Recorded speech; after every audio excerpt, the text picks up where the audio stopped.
하나님은 항상 행하시기 전에 먼저 말씀하시고 행하십니다. 아멘. 축복을 할 때도 항상 먼저 축복의 말씀을 주시고 축복하셔. 나라를 멸망시킬 때에도 그냥 멸망한 게 아니에요. 반드시 선지자를 보내가지고 미리서 말씀하시고 멸망하셔. 그래서 하나님은 항상 말씀하시고 행하십니다.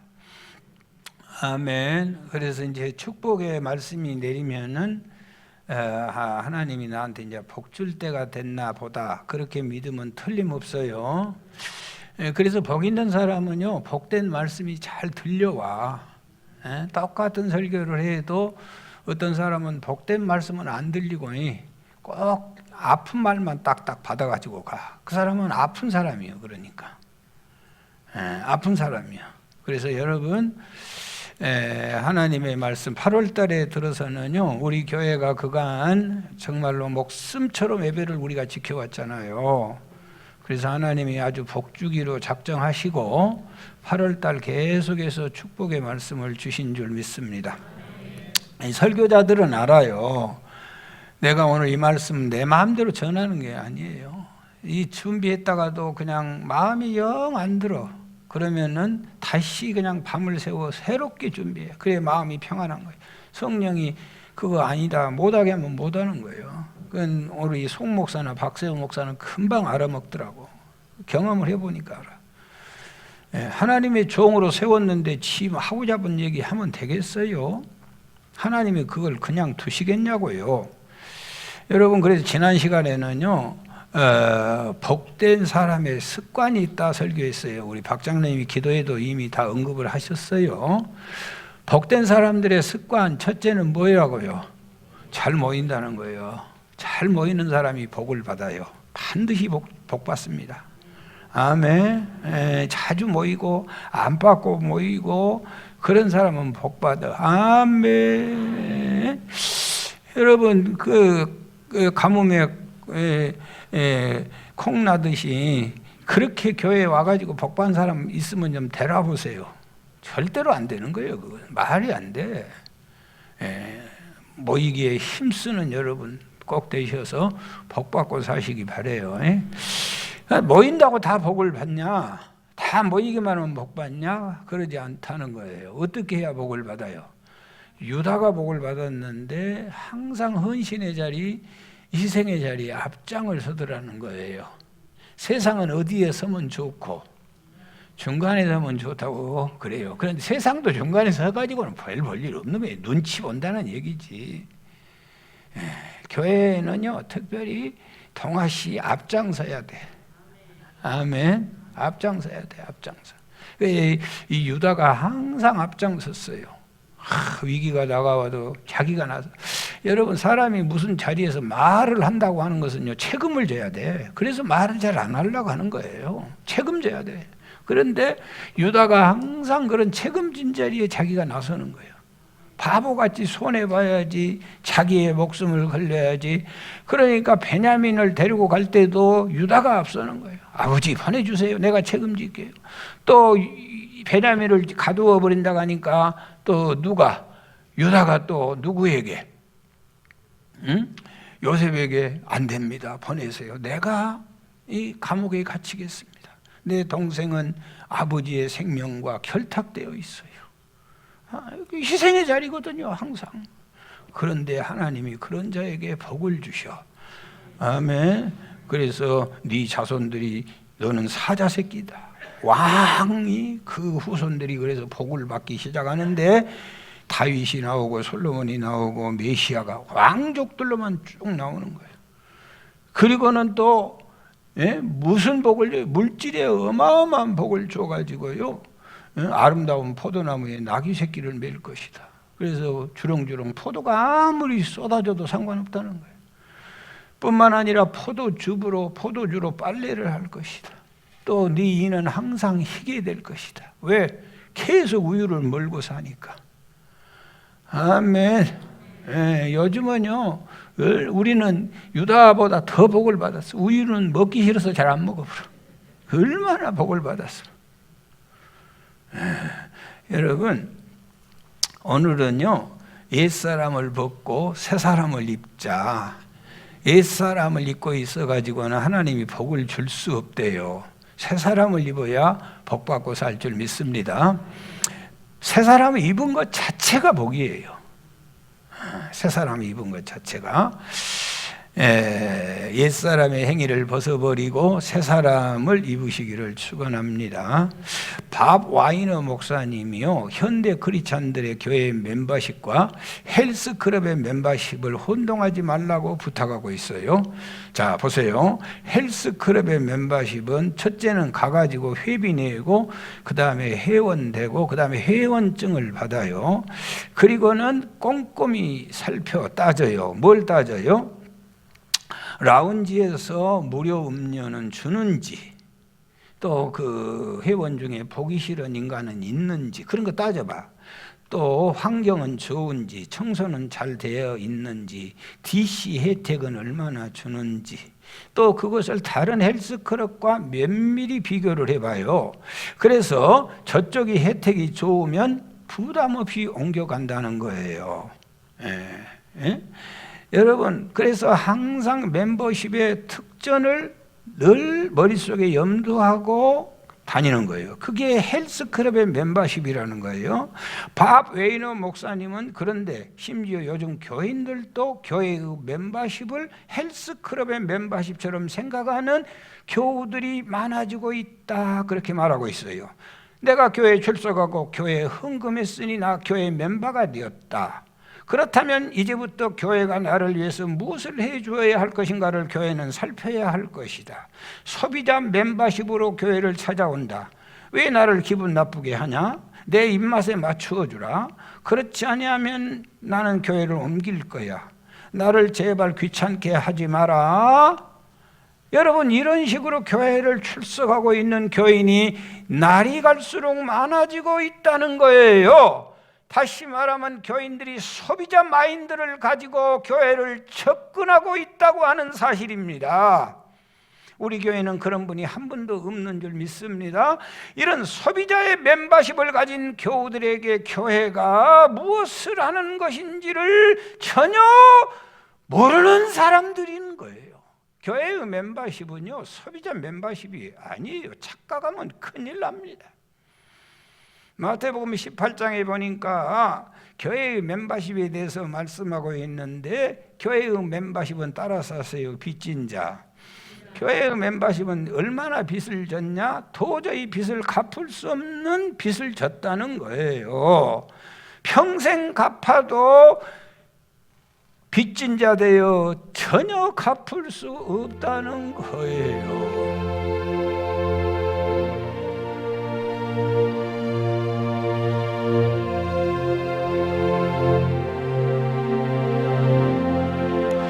평생 갚아도 빚진 자 되어, 주님이 빚진 자 되어,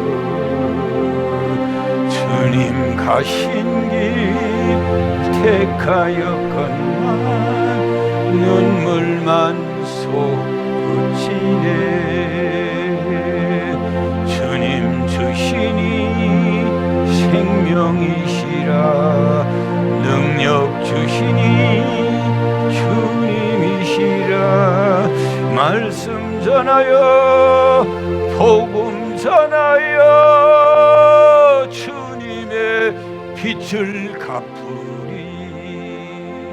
말씀 전하여 복음 전하여 주님의 빛을 갚으리. 평생 갚아도 빚진 자 되어, 주님의 빚진 자 되어. 아멘. 교회는요, 이런 빚진 마음으로 오는 거예요. 여러분, 교회의 멤버십은요, 소비자 멤버십 가지고 교회 가면 어디 교회에서든지 적응할 수 없어요. 여러분, 빚도 1만 달란트란 말이 10조 원을 빚을 졌어요. 그러니까 예수 그리스도께서 십자가에서 우리를 구속하신 이 구원의 은혜는요, 여러분 평생 못 갚은 거예요.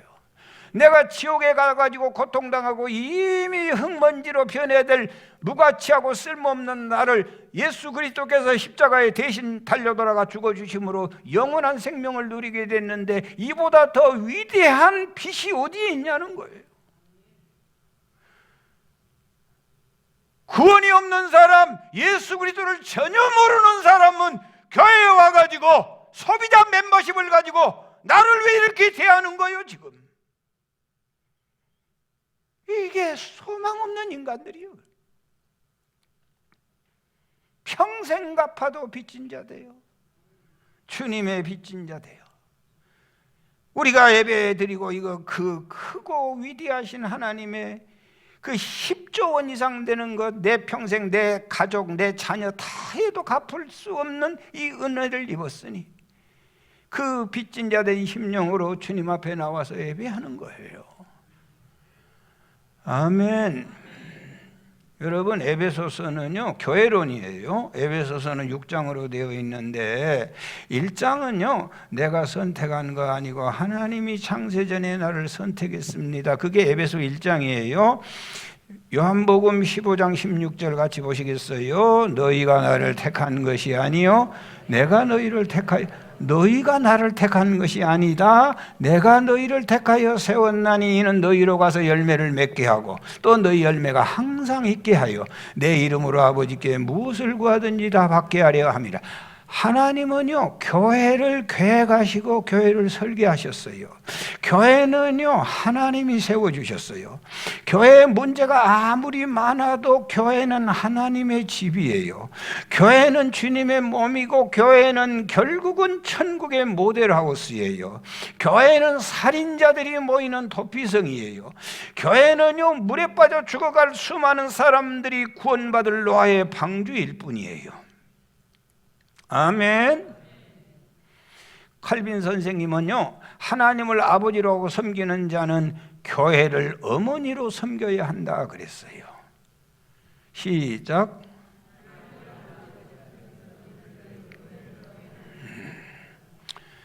아버지는 존경하지만 어머니는 무시해. 옛날에 우리 어머니들은요 집에서 여자들은 공부를 안 시켰어요. 아주 나쁜 사람들이었어요 사실은. 그래가지고 집에서 그냥 짐승처럼 일만 하게 시키는 거예요. 그리고 잘난 남자들은 잘나기는 뭘 잘났어. 그래가지고 막 여자를 두셋 거느리고 그게 남자가 폼나는 일인 줄 알고 구박했어요. 그걸 누가 보고 살아요? 그걸 누가 보고 살아? 자식들이 보고 살아. 그리고 자식들도 누구를 그렇게 구박해요?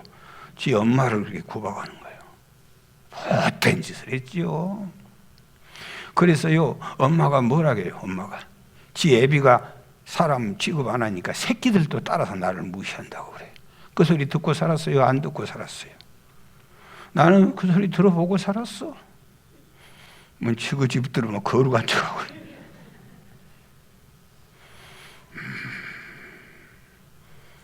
여러분 그런데요 아버지가 자기 아내를 귀하게 받들어 보세요. 새끼들이 꼼짝도 못해요. 엄마를 누구를. 하나님이 교회를 위해서 십자가에 자기 몸을 버리시고 하나님의 교회를 살렸어요. 그런데 못된 자식놈은 엄마를 무시하고 엄마 못 배웠다고 함부로 해. 동네 사람들이 이 엄마 욕한다고 같이 욕해. 아버지가 엄마 무시한다고 같이 무시해요?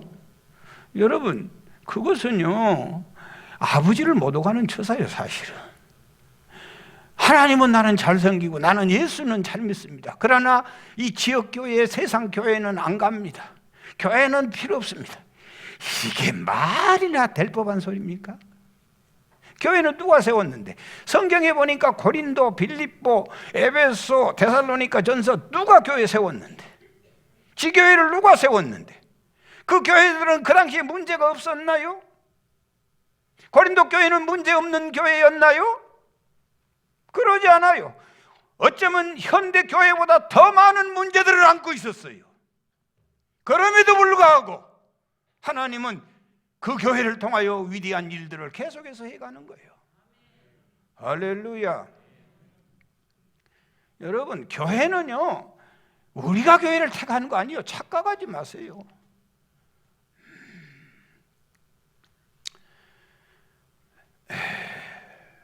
제가요, 여러분, 자, 봐봐. 내가 여기다 이렇게 써왔어. 예배는 조용하게, 설교는 속삭이듯. 이렇게 써왔어, 지금. 그런데 그게 또 어려워지네. 또 어려워지기 시작해. 참, 내가 정말로 울고 싶어. 미치겠어. 내가 이 써왔다니까 좀 갖다 볼라요. 예배는 조용하게, 설교는 속삭이듯. 내가 설교해놓고 봐도 너무 안 좋으니까.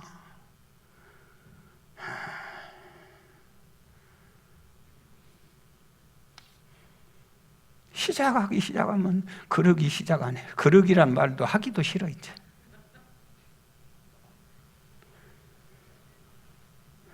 여러분, 내가 모학교회 목사할 줄을 누가 알겠어요? 나도 몰라. 아이, 여러분 종로로 내가 이렇게 하고 살 줄 누가 알아? 나 징글징글해. 여러분 같은 사람 나 2번 보기 싫어 진짜. 너무 말도 안 들어먹고. 내가 모학교회 목사할 줄 어떻게 알겠어요? 장로님들은 어떻게 모학교회 장로님들 할 줄 알았어요? 아무도 모르는 거예요. 부산에서, 울산에서, 서울에서 살다가 여기 와서 왜 살아요? 누가 알아요? 누가 아는 거예요? 하나님이 하시는 일이요. 아멘. 자식이 부모를 선택할 수 없어요. 여러분이 교회를 선택할 길이 없는 거예요. 이런 빚진 자의 심장 가지고 교회를 신앙생활을 해야 그 신앙이 복 있는 사람이지. 이 소비자 마인드 가지고요, 내가 교회를 마음대로 선택해 해보세요. 1000만 개를 선택해 보세요. 그 인생이 온전하게 사는가. 나는 자신 있게 말할 수 있어요. 교회에 떠나서 빛나고 잘 되는 사람들이 얼마나 있냐 싶어요. 한번 돌아보세요, 여러분들도. 교회는요, 여러분 슈퍼처럼 옮겨다는 데가 아니에요. 다 하나님의 지교회고 예수 그리스도께서 생명으로 함께하는 것이고 우리가 선택할 자유와 권리가 없는 거예요. 그분이 어련히 필요해서 모학교회를 세우시고 여러분을 이렇게 존대해 주는 거예요. 그 1장의 내용이에요. 2장에서는요, 허물과 죄로 죽었던 너희를 살렸도다. 여러분, 교회 오면 살아나게 되는 줄 믿습니다. 교회란 말은요, 긍휼이라는 말인데 하나님의 자궁에 있다는 거예요. 여러분, 지금 하나님의 우리가 자궁 안에 들어와 살고 있어요. 그래서 사는 거예요. 영양 공급을 끊임없이 받고 살아가게 되는 줄 믿습니다. 너희가 그 은혜를 인하여 믿음으로 말미암아 구원을, 이것이 너희에게서 난 것이 아니요 하나님의 선물이라.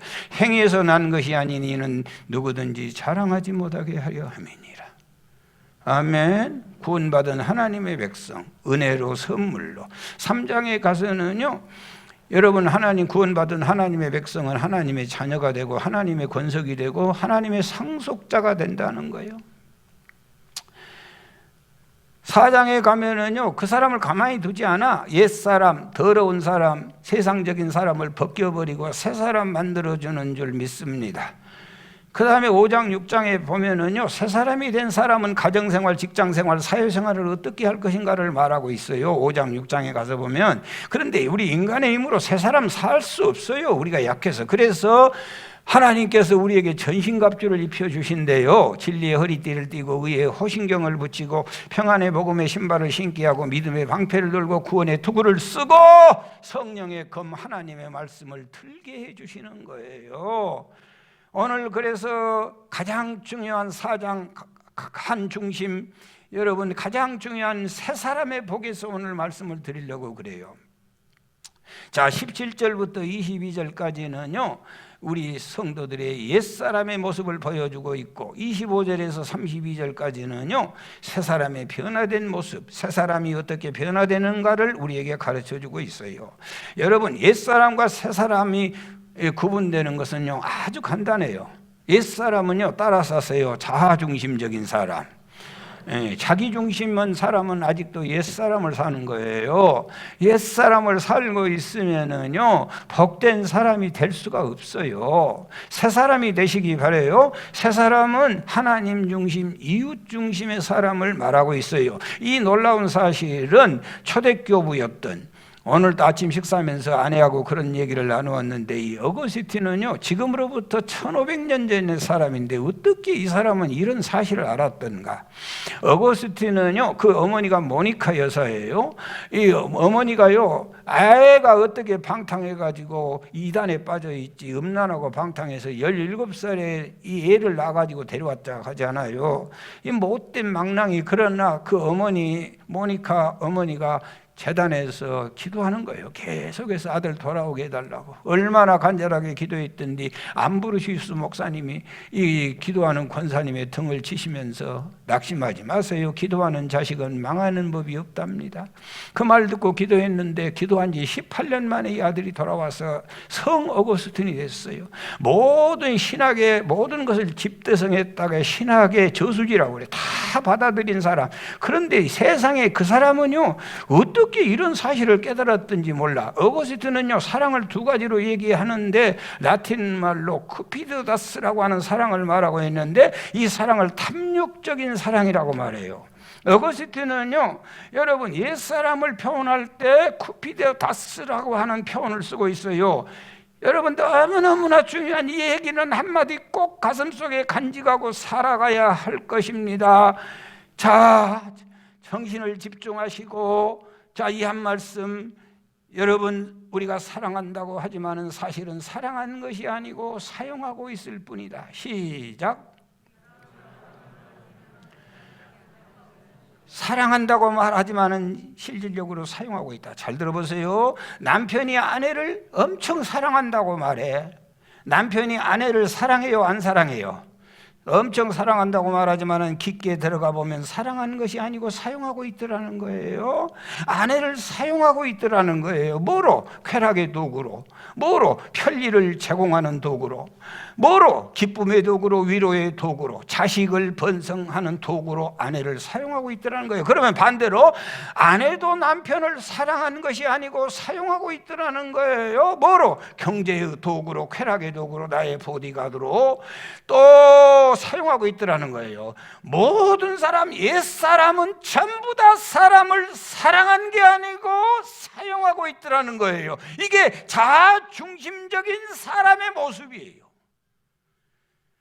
여러분, 우리가 신앙생활 하면서도 하나님 사랑한다고 말은 사랑한다고 하잖아요. 그러나 옛사람은 하나님을 절대로 사랑하는 사람이 아니고 하나님을 사용하고 있더라는 거예요. 나는 너무너무 부끄럽고 마음 아파. 나도 그랬거든요. 그러고 있거든요. 우리가 하나님을 사랑해야 해요. 그러나 하나님을 사랑한다는 말보다 하나님을 사용하고 있다는 말이 더 옳아요. 내 문제를 해결해주는 해결사로, 나의 모든 문제를 부탁하는 비서로, 나를 보호하고 지키는 보디가드로 하나님을 우리가 사랑하고 있는 거예요. 지금 이게 탐욕적인 사랑이고 이게 옛사람이에요.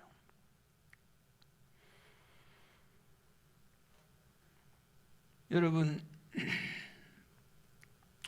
황혼 이혼이 많아진다고 걱정들 하고 있잖아요. 왜? 사랑하지 않고 사용하고 있기 때문에. 그런데 이 도구가 사용할 수가 없어요. 이제 늙어서. 그러니까 버리는 거예요.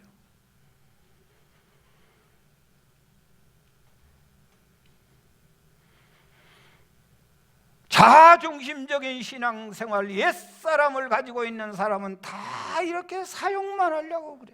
자식놈도 마찬가지예요. 부모를 사용하는 거예요.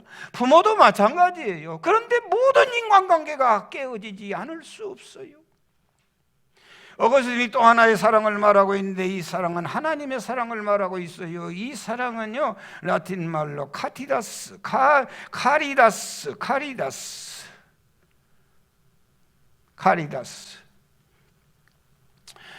이 사랑은 하나님의 사랑, 영어로는 아카페의 사랑이라고 말하고 있어요.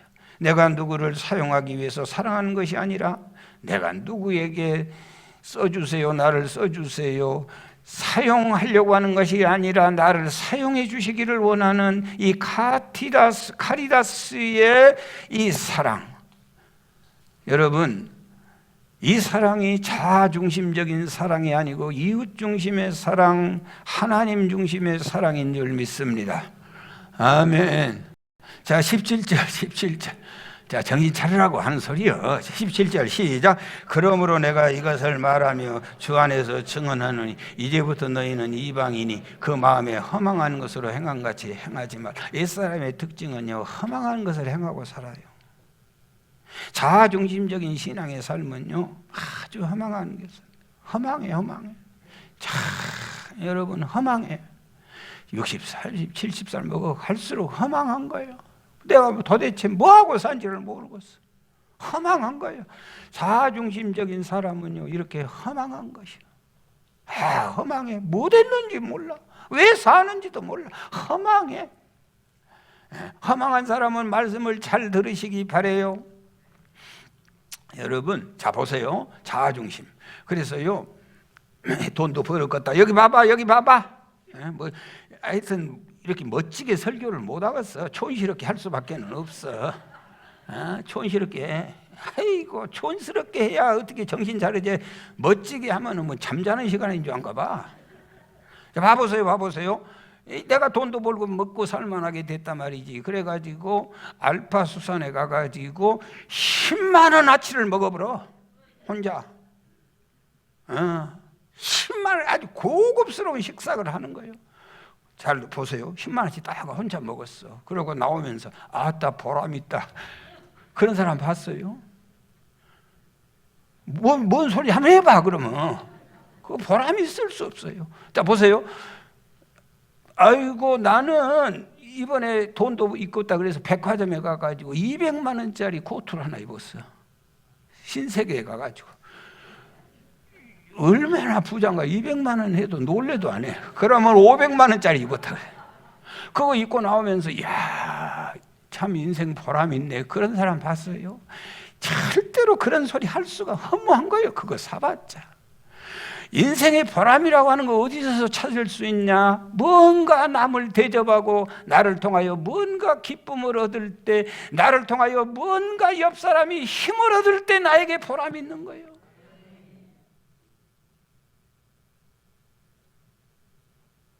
나를 통하여 비록 그 사람이 가난하고 비록 그 사람이 세상 사람들에게 멸시천대를 당하지만은 내 힘으로 그가 살아나고 그가 힘을 얻을 때 내 삶에 보람이 있는 거예요.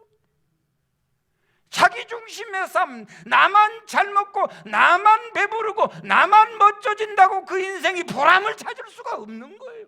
허망한 삶을 사는 거예요.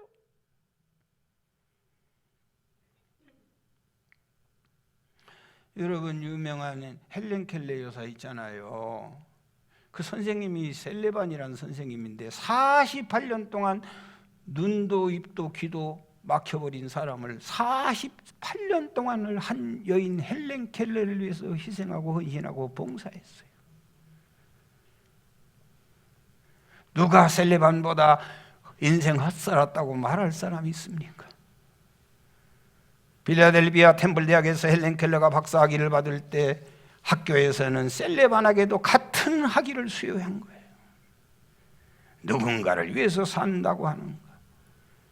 그 사람이 보람 있는 사람이고 허망한 인생이 아닌 거예요.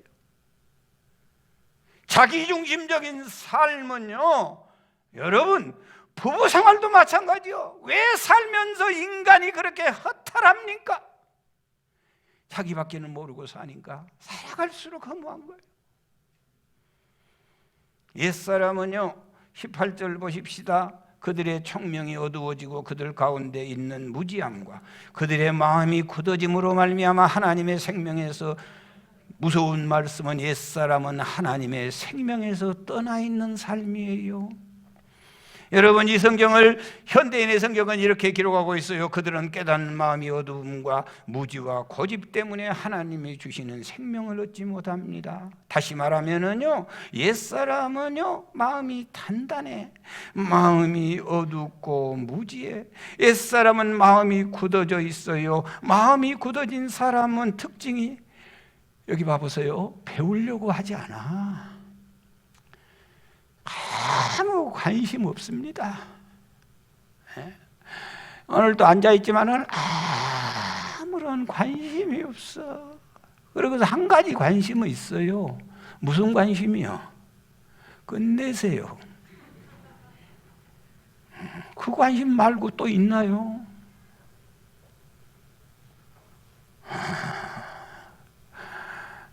정말로 울고 싶어요. 그 관심 말고 있나요?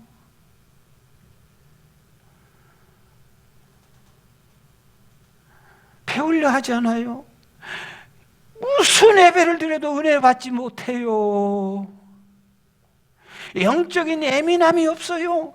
영적인 감각이 살아있으면요, 길거리 가면서 누구 만나면서 핸드폰 속에서도 하나님의 음성을 듣고 수없는 은혜를 감격하고 살아요. 그러나 옛사람으로 사는 사람은 하늘에서 백락을 쳐도 모르는 거예요.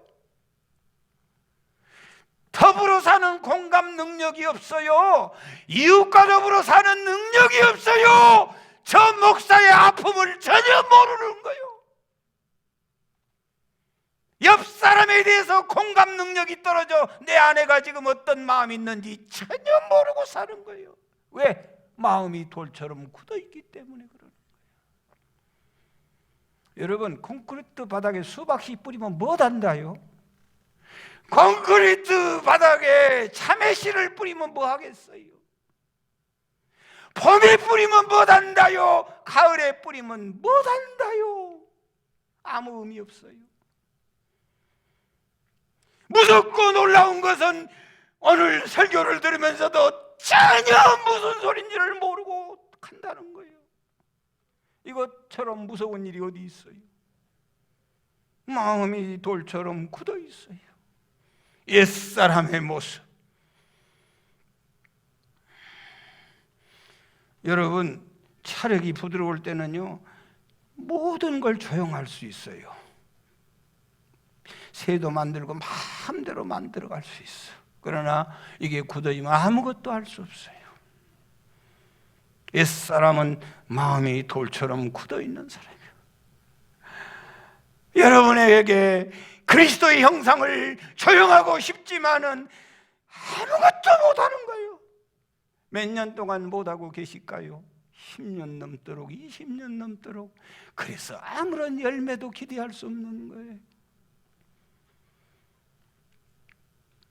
어떤 신학자가 이렇게 얘기했어요. 우리 예수님은 돌로 떡을 만들어 먹으라 할 때 예수님은 거절했다. 그러나 현대 크리스천들은 돌로 떡을 만들어 먹었다. 너무 많이 먹었다. 그래서 가슴이 돌가슴이 되었다.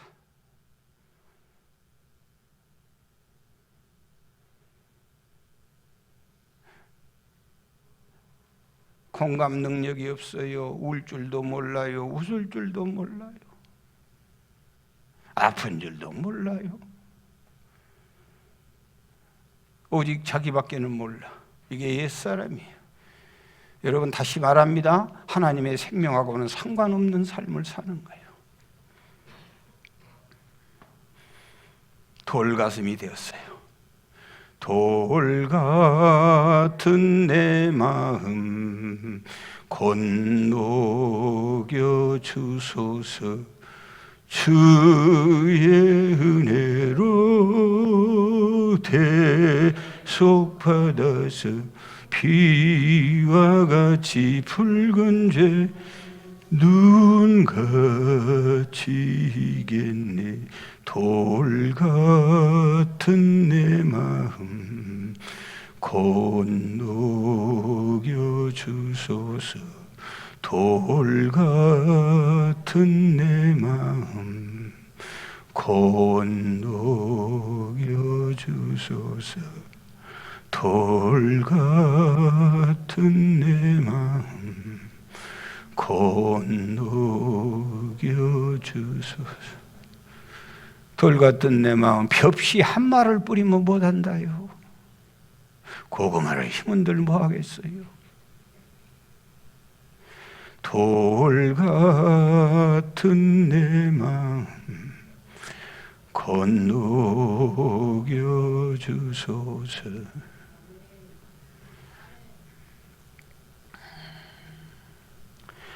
돌 같은 마음은요, 지금도 목사님이 뭐하고 있는지를 모르는 거예요.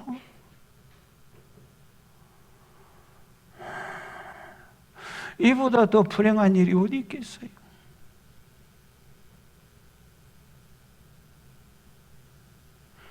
(19절에) 보니까 그들은 감각 없는 자가 되어 자신을 방탕에 방림하여 모든 더러운 것을 욕심으로 행하되, 옛사람은요 감각이 없어요. 감각이. 그리고 하나님의 총명이 어두워졌어요.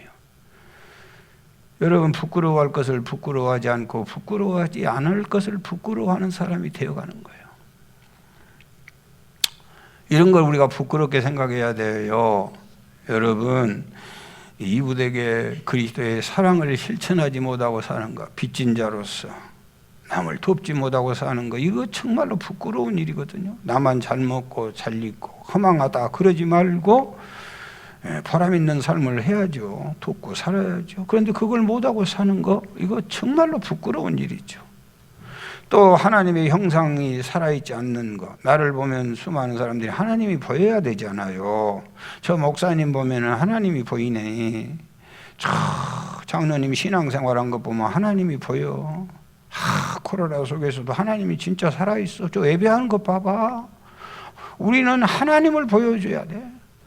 저 삶을 보시라고, 저 사업한 것 보라고, 저 찬양한 걸 보라고. 하나님이 살아있지. 아멘, 아멘. 저 예배한 모습을 보라고. 하나님이 살아있지 않는가? 저 부부 생활한 것 보라고, 저 자식들 키워낸 것 보라고. 하나님이 살아있지 않는가? 우리를 보면 우리가 안 보이고 우리에게서 하나님이 보여. 하나님을 투영하고 살아야 되는데 하나님이 보이냐 그거요. 이게 부끄러운 거예요.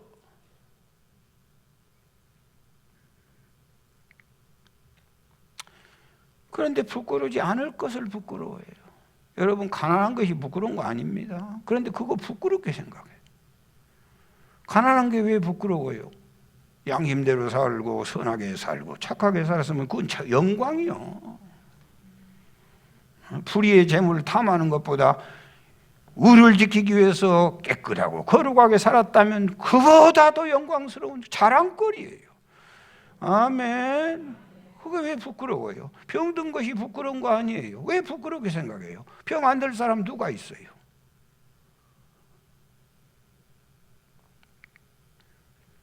코로나 걸린 건요 부끄러운 거 아니에요. 코로나 걸렸다고 뭔 취급을 하고, 그거 아주 잘못된 거예요. 암병 걸린 거 부끄러운 거 하나도 아니에요. 얼굴에 노화의 흔적이 있는 거 부끄러운 거 아니에요. 노화에 주름 깊어지고 허리 굽는 거 부끄러운 거 아니에요. 여러분, 예배 드리는 것이 왜 부끄러워요? 코로나 왔다고 예배 드리는 거 창피하고 부끄러워요? 그런 기가 막힌 사람이 어디 있어요?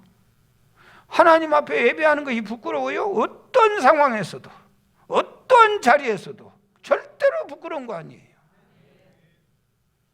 어떤 자리에서도 예배하는 게 부끄러워요? 말도 안 돼요. 말도 안 돼. 예배 안 드리는 게 부끄러운 일이지.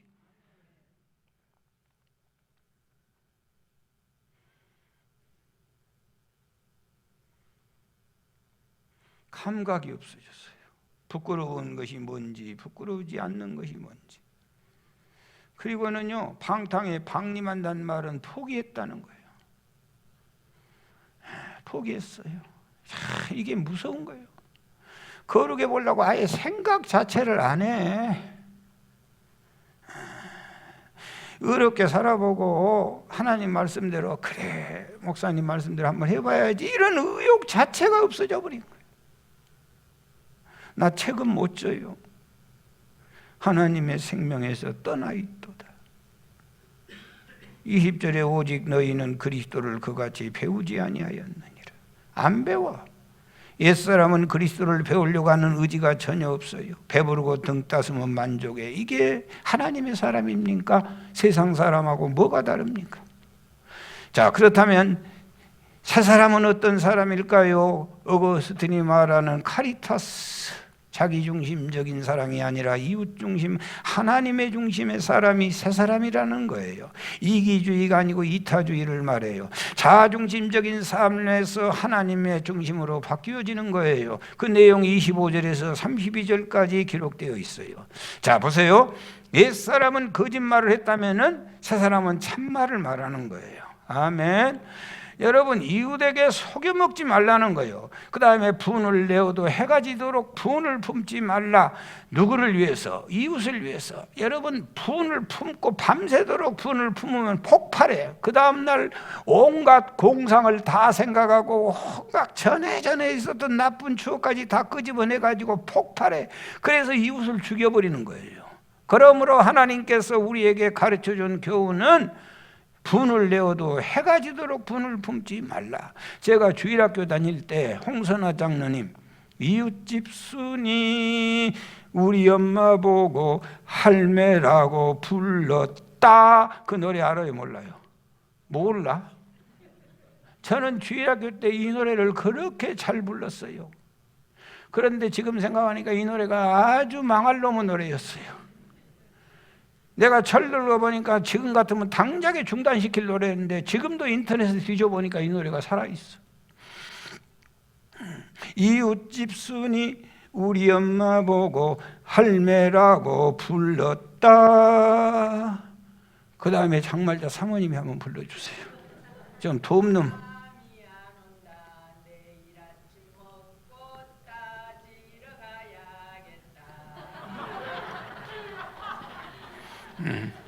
순이가 저 집 언니입니다. 장미숙이 언니가 순이에요. 이웃집 순이 우리 엄마 보고 할매라고 불렀다. 세상에 교회에서 이거 말이 돼? 잠이 안 와. 밤새도록 잠이 안 온다. 내일 아침 먹고 따지러 가야. 이게 옛사람의 노래예요. 그럼 새 사람들은 이 노래를 어떻게 부르겠어요? 이웃집 순이 우리 엄마 보고 할매라고 불렀다. 잠이 들기 전에 따지고 와야겠다. 그래야 잠들기 전에 해결해 버려야죠. 잠들기 전에 해결해야 될 거 아니에요. 옛사람은 분을 계속해서 품는 거예요. 도둑질하는 자는 도둑질만 안 해야지, 도둑질 안 해야지, 그렇게 기도하지 말라는 거예요. 도둑질하는 자는 다시는 도둑질하지 말고 가난한 자에게 구제할 수 있도록 자기 손으로 수고하여 선을 해. 내가 도벽이 몸에 배어가지고 도둑질 안 하고는 살 수가 없어. 그 사람은 어떻게 도둑질을 막을 수 있냐? 어떻게 해야 되냐? 자기가 열심히 일해가지고 남을 구제하는 훈련을 하라는 거예요. 그러면 도적을 하나님이 막아주신다는 거예요. 더러운 일을 입 밖에 내는 자는 더러운 일을 입 밖에 내지 말라. 더러운 일, 음란하고 입만 열면 더러워 흉보고 아주 입이 못되었어.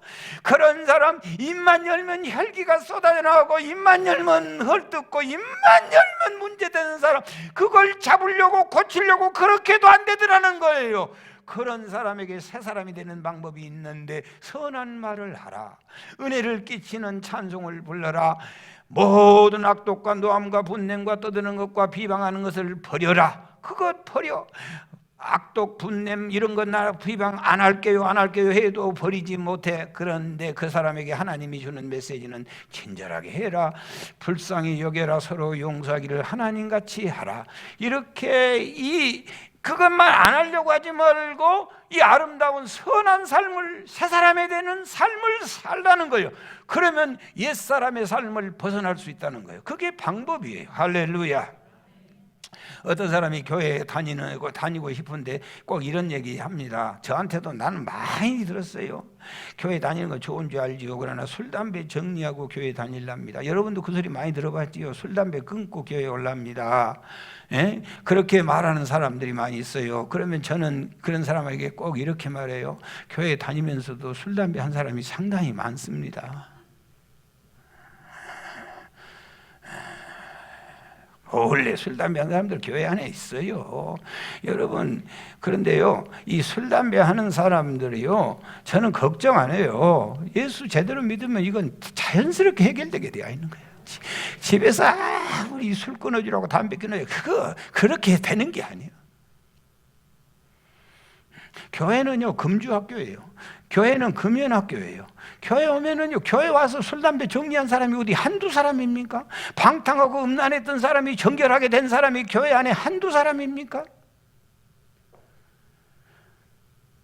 여러분, 신앙생활을 열심히 하면은요, 나머지 것들은 자연스럽게 다 해결되게 되어 있어. 이걸 안 하면서 무슨 해결을 하려고 생각을 해요?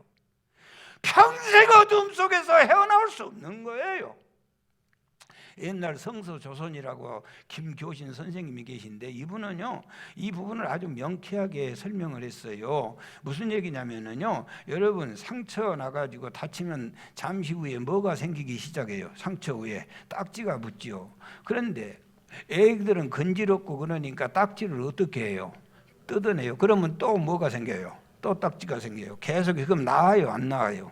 안 나아요. 그런데 어른들은 뭐라고 해요? 딱지가 생겼으면 뭐라고 해요? 어른들이 뭐라고 해요? 빨리빨리 말해요.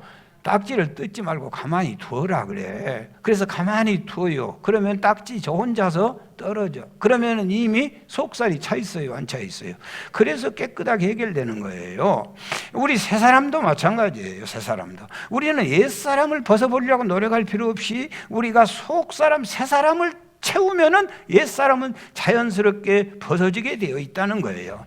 신앙생활이 뭐냐? 신앙생활이 속살 채우는 시간이요. 설교는 뭐 하는 거냐? 설교가 왜 집중해서 들어야 되냐? 왜 예배를 잘 드려야 되냐? 그게 속살 채우는 거예요. 할렐루야. 영적인 사람을 키워내는 일이 뭐냐? 새 사람을 만드는 일이 뭐냐? 여러분, 옛 사람 놔두고 새 사람 차고 나면은 옛사람은 저절로 떨어져 나가는 거예요. 술, 담배. 여러분, 성령의 술을 취하게 나면은요, 무슨 막걸리가 맛있어요. 막걸리 맛있는 사람 아멘. 또 이 못된 신자들은 꼭 이러네. 맥주 한 잔씩은 괜찮네. 맥주가 무슨 맛이 있어?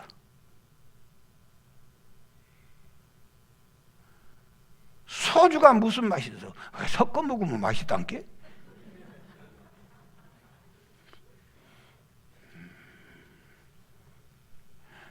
여러분, 한번 술 먹고 5장 6부 사진 좀 찍어보세요. 뻘겋게 물들어. 온전치 못해. 아이, 보세요. 맥주, 소주, 막걸리 막 섞어 먹은 그 인간하고 나하고 누가 더 재밌어요? 그것들은요, 술 안 들어가면 말도 못해. 꼭 바보 같아. 술도 못 먹어. 술 안 먹고 있으면 얌전해. 얌전해. 아이고, 여러분, 저를 보세요. 내가 술 한 잔 안 먹고도 성령의 술에 취해서 24시간 재밌어. 좀 아멘 좀 해주시오. 아니, 다른 사람 할 것도 없어. 24시간. 에?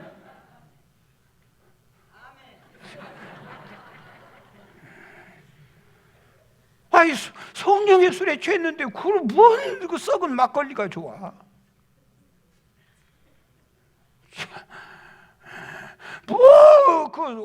여러분, 세상에 아파트에서 지금 담배를 못 피게 하고 있어. 밑에 층 위층에서 담배 핀다고 난리야. 그런데도 교회 집사가 그렇게 살금살금 피고 돌아다니?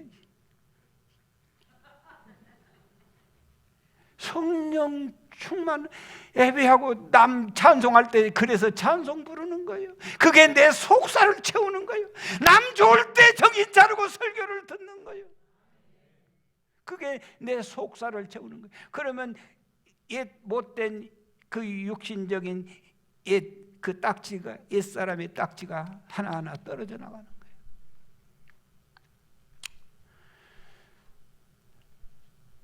도둑질 안 된다고 하지 마요. 선한 일을 해버려야 돼. 그래서 필요한 거예요. 더러운 말을 입 밖에 내지 말고 덕을 세우는 일을, 선한 말을 해라. 그러면 그 못된 습관이 벗어질 것이다. 악독과 노함과 분냄과 떠드는 것, 비방하는 것, 모든 악일, 이걸 버리는 방법이 있다. 친절하고 불쌍히 여기고 서로 용서하여라. 그리하면 모든 악독, 모든 노함, 모든 분냄, 모든 떠드는 것, 모든 비방하는 것을 다 버리게 될 것이라는 겁니다. 할렐루야. 사랑하는 여러분, 그 새 사람을 입으면 옛 사람이 벗어지는 거예요. 우리는요, 옛 사람을 벗고 새 사람을 입는다고 생각해. 그게 잘못된 거예요. 새 사람을 입으면 옛 사람은 자연스럽게 벗어지게 되는 줄 믿습니다. 물 한 컵의 용서라고 하는 동화가 있는데, 배고픈 어린 학창시절 개구장이 아이들이 의기투합을 해가지고 학교 급식 창고를 털었어요. 그리고 건빵은 얼마나 배가 고프면 건빵은 포개트에 넣고, 그 다음에 가루 우유가 얼마나 맛있어. 가루 우유 먹어봤어요?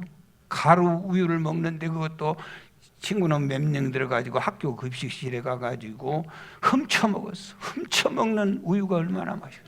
가루 우유가 얼마나 맛있어. 가루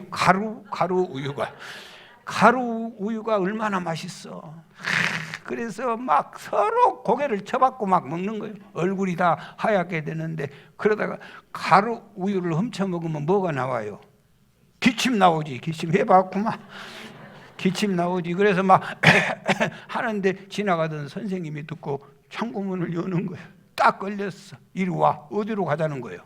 선생님이. 교무실로 가자는 거지. 그래서 가면서 무슨 생각을 하겠어요? 남녀공학 학생인데 틀림없이 이제 망신당했다. 입에다 건빵 물고 뺑뺑이 돌리겠구나. 그리고 벌벌 떨고 있는 개구쟁이 아이들을 데리고 가가지고, 선생님이 교무실에 데리고 가가지고 컵에다 물을 쫙 따라주면서, 야 이놈들아, 마른 가루 먹다가 숨 막히면 어쩌려고 그러냐.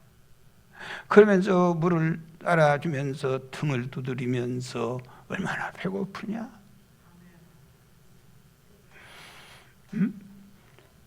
그래서 여러분들 그냥 눈물이 쏟아지고 감당할 수 없어. 애들이요, 한평생 그 선생님의 그 순간을 잊을 수가 없대요. 그러면서 다짐했대. 나도 선생님같이 저런 좋은 선생님이 되어야지. 그 선생님은 그 학생들의 우상이었어요.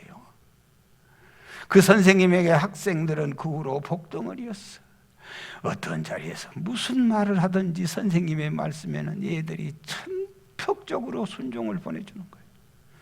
스코틀랜드의 한 교회에 말썽꾸러기 소년이 있었는데요, 고아 출신이었어요. 거지처럼 떨어진 옷을 입고 사니까 교회 학교 선생님 마음속에 감동이 와가지고 자기 사비를 들여가지고 옷 한 벌을 사줬어요. 그랬더니 못된 놈이 옷을 갈기갈기 찢어서 쓰레기통에 던져버리고 그 거지 옷을 또 입고 있는 거예요. 그래서 이 교사는 2번, 3번 새 옷을 사줘왔어요. 여러분도 한 번 정도는 해보시기 바래요. 그 옷 역시 요즘 할 수도 없어. 어떻게 옷을 모두 잘 입고 사는지. 그 옷 역시 쓰레기통에 들어갔어요. 다른 교사들이 선생님에게 얘기하는 거예요. 저 애는 구제불능이에요. 오직하면 부모가 포기하겠어요. 학교에서도 다 내놓은 얘기예요. 그런데 여러분, 그 교회 학교 교사 선생님이 이 소년에게 이렇게 얘기하는 거예요. 옷을 찢어 버리는 것은 용서한다. 그러나 너는 교회에 빠는 것은, 예배 출석하지 않는 것은 용서할 수 없다. 교회 예배는 계속해서 꼭 참석해 다오. 예, 그건 할게요. 여러분, 훗날 이 말썽꾸러기 소년이 예수님을 영접하고 새 사람이 됐어요. 그가 누구냐? 그 유명한 로버트 모리슨 선교사예요. 중국 선교에 헌신했고 영어로 중국어 사진을 집필하는 사람이에요.